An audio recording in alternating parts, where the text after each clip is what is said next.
ақыл, ғылым, бақыт. Ақыл, ғылым, бақыт үшеуі ақиқаттың алдында келіп сарапқа түседі.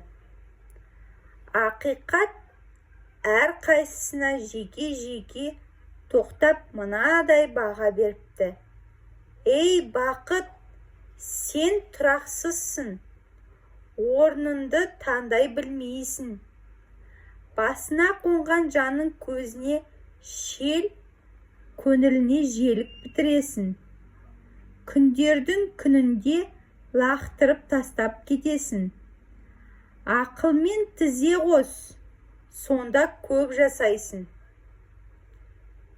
Ей ғылым, дүниеде жаратылысы сенен күшті не бар?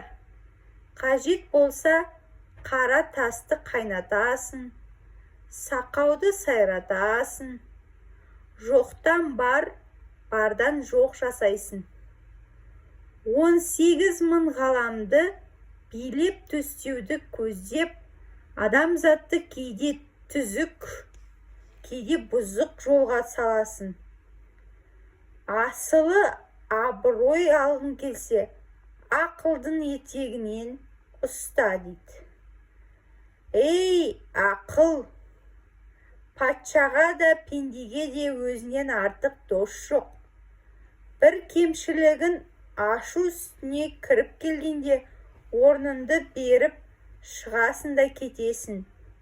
Кейін ашудың бүлдіргенін жамап, жасқаймын деп тағы әлекке түсесің.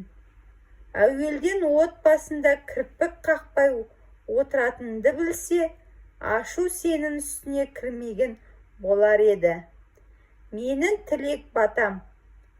Ақыл, сен адам бол. Ғылым, сен ат бол. Бақыт, сен қамшы бол. Үшеуін біріксен, ешбір мұң-мұқтаждарың болмас, депті.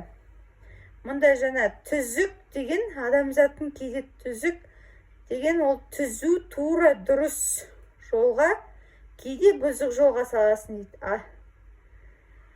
Ақыл, ғылым, бақыт туралы ертегі.